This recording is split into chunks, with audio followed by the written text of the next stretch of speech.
Maayong buntag mga viewers sa BFP TV Bombero 7, no. So we are here now in our new segment sa BFP TV. We call this Lex Bombero 7. So we're gonna talk on various laws, no, na mga balaod nga naglangkod sa atong serbisyo. So for now, for this segment, bago pa man ta nag-celebrate sa atong National Disability Prevention and Rehabilitation Week last July, 3rd week of July. And we will gonna celebrate also our Elderly Filipino Week this coming first week of October. So mas maayo sigurong maghisgot ta og unsa mga balaod nga nalambigit nga atong persons with disability o atong mga senior citizens, especially sa atong panerbisyo sa BFP. Now, talking about laws, no, there are various laws which protects our persons with disability and senior citizens, no.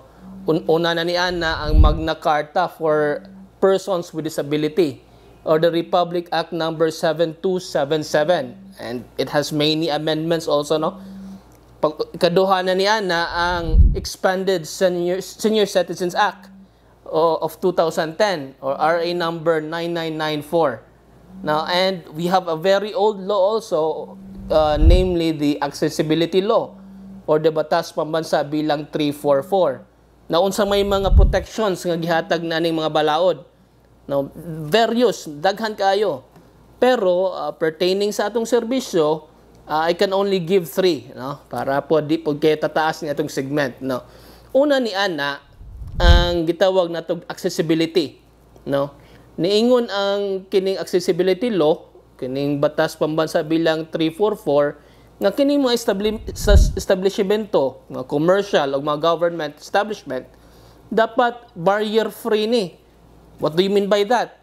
Meaning, naatay mga structural, architectural designs nga dapat mo increase sa mobility ni ating persons with disability o mga senior citizens. Say pasabot, dapat natay mga railings daw, natay mga ramps para accessible ang atong mga stations. Now, wala na problema sa mga bag-o natong templates atong stations kay appeal na sa designs.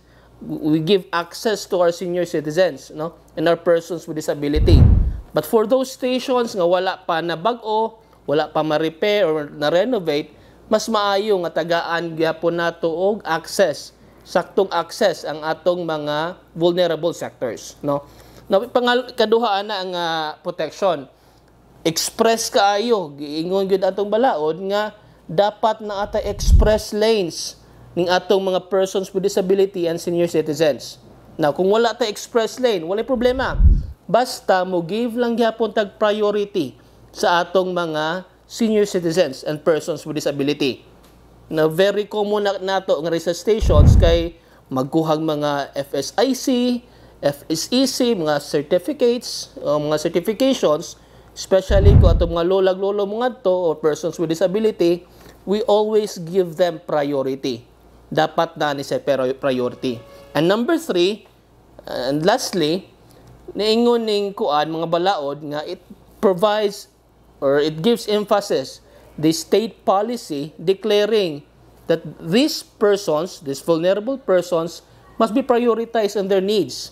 In fact, niingon sila dapat na tay whole of community approach. Appeal na ang BFP ana nga community, no? So, unsa may pasabot ni ani?